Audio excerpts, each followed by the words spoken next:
Ce journal vous est offert par le FPI, Fonds des promotions de l'industrie, votre partenaire privilégié pour la réussite de vos projets.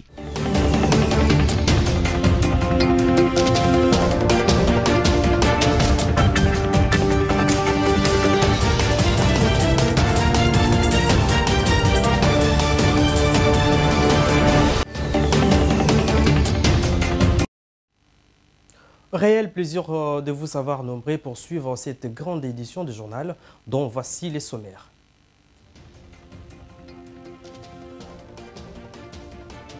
C'est depuis hier, lundi 13 mars 2023, que la nouvelle grille tarifaire publiée le week-end dernier devait être mise en vigueur par les chauffeurs. Malheureusement, jusqu'à ce mardi, les transports en commun est toujours difficile à Kinshasa. Évolution aigre-douce des cours des matières exportées par la République démocratique du Congo sur les cuivres, les cobaltes et les céréales ont baissé de prix. Encore une fois, bienvenue dans ce journal. Débutons ce journal avec cette information. Les Émirats arabes unis, un partenaire de la République démocratique du Congo, a fait parvenir au pays de Félix Tshisekedi un lot de 800 tonnes de vivres et non-vivres a été envoyé aux populations des déplacés de guerre à l'est de la République démocratique du Congo. Un don accueilli avec joie par les destinataires. Images et commentaires. La République démocratique du Congo entretient le partenariat mutuellement avantageux avec différentes organisations internationales et différents pays à travers le monde sous la houlette du président de la République Félix Antoine Tshisekedi Tshilombo. C'est dans les malheurs que l'on reconnaît ses vrais amis, dit-on. Des partenaires de la RDC volent au secours des populations déplacées de guerre à répétition dans l'est du territoire national.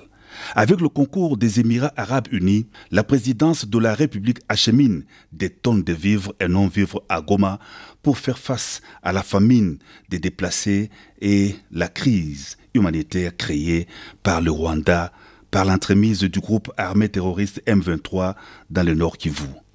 800 tonnes de vivres et non-vivres constituent le premier lot de l'aide humanitaire réceptionné dans les entrepôts à Goma, fruit du partenariat RDC Émirats arabes unis. Le président de la République, soucieux de la population, de la situation que sa population connaît ici à l'Est, nous a délégués pour venir livrer les vivres. On les a acheminés et puis on doit les distribuer aux populations déplacées de guerre qui sont ici à l'Est.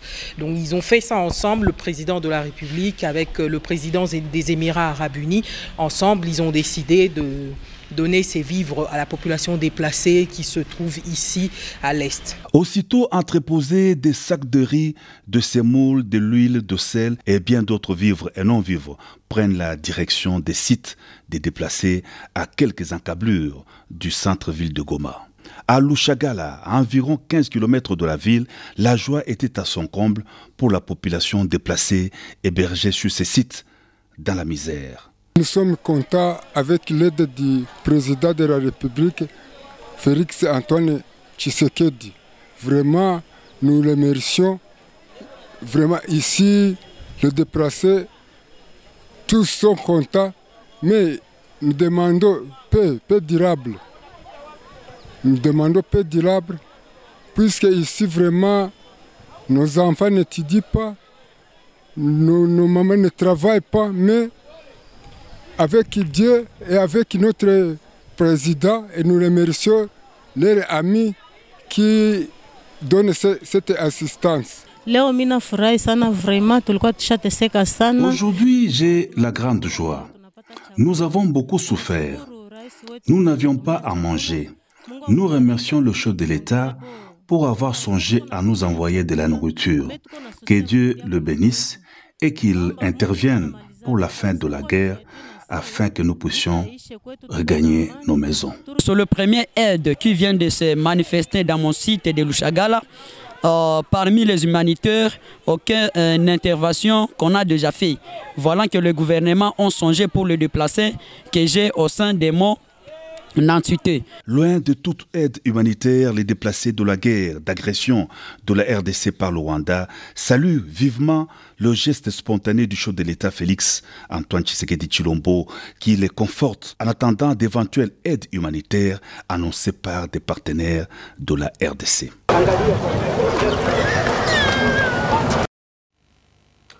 En appui à la gratuité de l'enseignement primaire, le ministre de l'enseignement primaire secondaire et technique, Tony Mwabakazadi, a procédé à Menkao dans la commune de Maluku à Kinshasa au lancement officiel du projet de construction des 150 écoles à travers le pays en déposant la première pierre des constructions de l'école primaire Antoinette. Par la même occasion, le ministre a mis en garde l'entreprise chargée d'exécuter les travaux pour les sérieux et le respect du délai.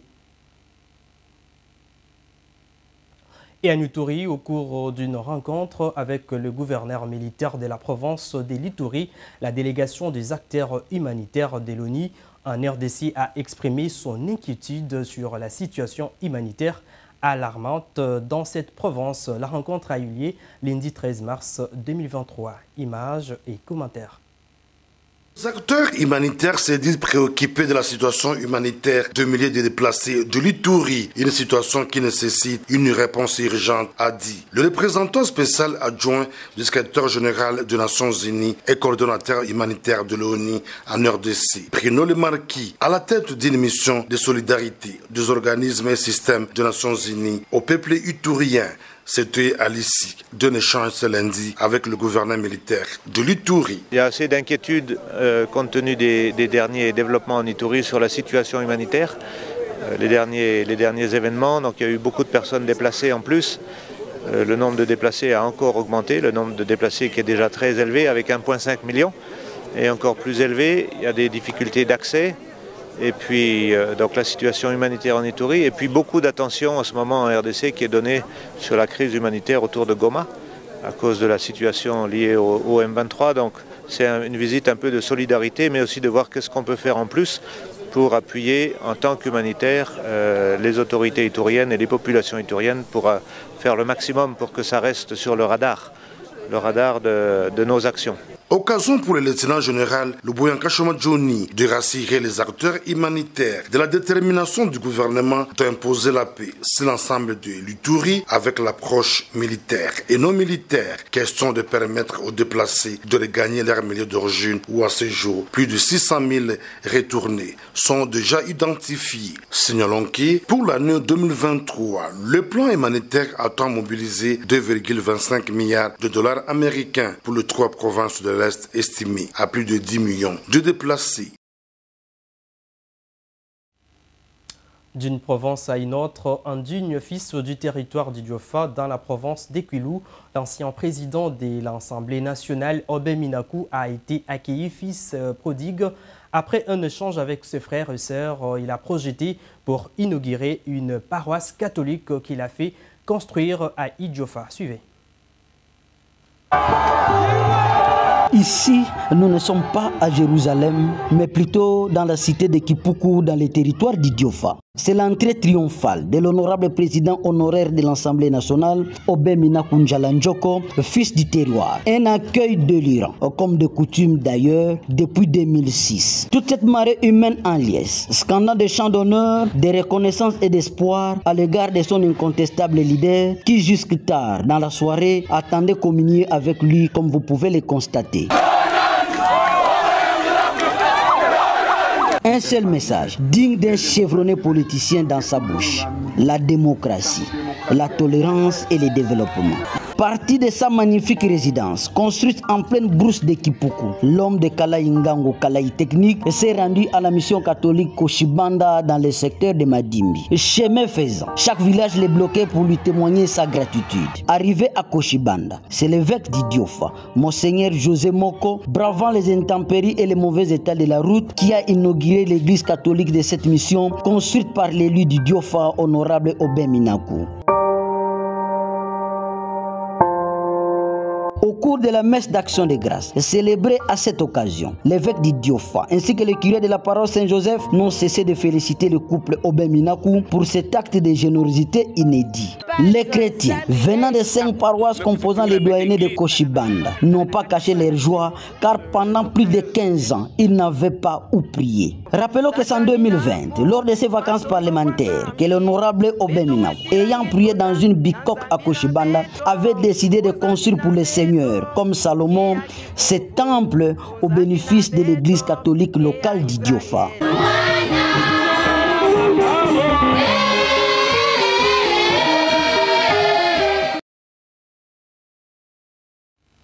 Je l'ai annoncé au sommaire, évolution aigre douce des cours des matières exportées par la République démocratique du Congo sur les cuivres, les cobaltes et les céréales ont baissé de prix. Le prix du pétrole, en revanche, lui a augmenté. Et Sami Bosongo nous en dit plus. La tendance haussière des cours des principaux minéraux exportés par la République démocratique du Congo jusqu'au 11 mars n'a pas été maintenue par la suite. En effet, sous le marché international, à en croire la Banque centrale du Congo, le cuivre a baissé de 2,1% et s'évend à 8 805,9 $ américains la tonne. Pareil avec le cobalt dont les cours ont baissé durant les 4 dernières semaines d'affilée du mois de février 2023. Il s'évend à 33 760 $ la tonne, ce qui représente une régression de 4,3%. C'est ainsi que ces deux principaux produits de base ont respectivement, en cumul mensuel, connu de baisses de 6% et de 30,5%. Notez selon le ministère des Mines que la République démocratique du Congo a produit un total de 2 515 846,74 tonnes de cuivre et 115 371,31 tonnes de cobalt en 2022. Les exportations depuis 2022 de cuivre ont augmenté de 14,4% pour atteindre un niveau de plus de 10 milliards de dollars américains, soit 68,3% du total des exportations. Cette augmentation reflète l'effet simultané de l'augmentation des cours sur le marché international. Cette baisse de cours n'arrange pas les affaires de la République démocratique du Congo. Le pays de Félix Antoine Tshisekedi peut toutefois se réjouir de l'accroissement de 2,3% du prix des pétroles qui, en rythme hebdomadaire, s'est situé à 85,5% le baril. S'agissant des prix des céréales, comme le blé, les riz et le maïs, ils ont respectivement baissé de 4,1%, 5,7% et 4% et se sont situés chacun, en ce qui les concerne, à 371 $ américains, 265 $ américains et 239 $ américains la tonne. C'est depuis hier lundi 13 mars 2023 que la nouvelle grille tarifaire publiée le week-end dernier devait être mise en vigueur par les chauffeurs. Malheureusement, jusqu'à ce mardi, le transport en commun est toujours difficile. Profitant de l'occasion, les motards augmentent, voire doublement les prix des courses. Constat fait par Ginette Fika et Généreuse Essengo. Le non-respect de la nouvelle grille tarifaire par le chauffeur devient une occasion pour le motard, appelé communément Wewa, d'exagérer le prix de course. Selon le motard trouvé à la place Hassanef, l'hausse de prix de carburant et du montant de versement par leur patron est à la base de cette hausse de prix des courses.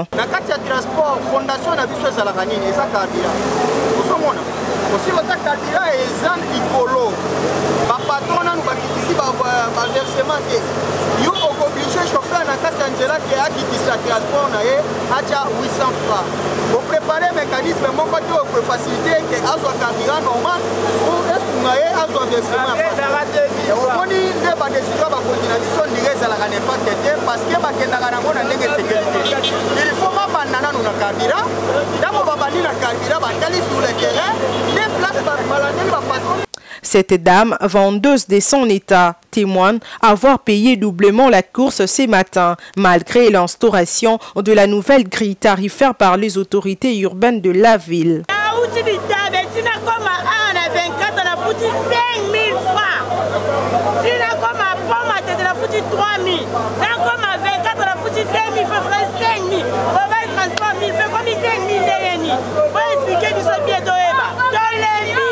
Dans des arrêts de bus de Kinshasa, il s'observe toujours une présence très massive de passagers qui attendent le transport en commun.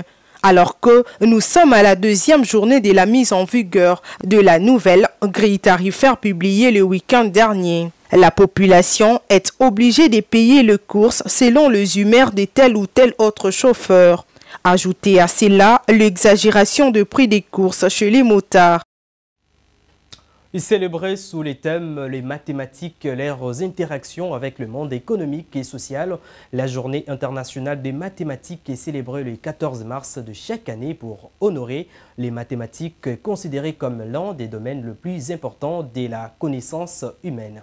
Commentaire. Décrété par l'UNESCO depuis le 26 novembre 2019, lors de la 40e session de la conférence générale sur la proposition de l'Union internationale de mathématiciens. Cette journée internationale de mathématiques est célébrée le 14 mars de chaque année pour prôner la beauté et l'importance des mathématiques dans nos vies. Elle marque la célébration de l'un des domaines le plus important de la connaissance humaine, le mathématique avec leur langage universel. Elles nous permettent également de communiquer avec des personnes de cultures et de langues différentes. Par contre, les mathématiques ne sont pas seulement utiles pour communiquer. Elles nous aident aussi à mieux comprendre le monde qui nous entoure. Par ailleurs, tous les pays sont invités à célébrer cette journée avec des activités pour les élèves et publics dans les écoles, le musée, pour citer que cela. Pour cette année, le thème choisi est les mathématiques et leurs interactions avec le monde économique et social.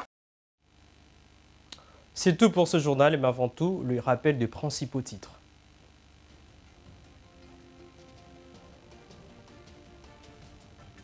C'est depuis hier lundi 13 mars 2023 que la nouvelle grille tarifaire publiée le week-end dernier devait être mise en vigueur par les chauffeurs. Malheureusement, jusqu'à ce mardi, le transport en commun est toujours difficile à Kinshasa. Vous l'avez également suivi, évolution aigre-douce des cours des matières exportées par la République démocratique du Congo sur les cuivres, les cobaltes et les céréales ont baissé de prix. Et c'est par là que s'achève ce journal. Merci de l'avoir suivi. Entre-temps, l'actualité continue sur notre page YouTube officielle. Au revoir.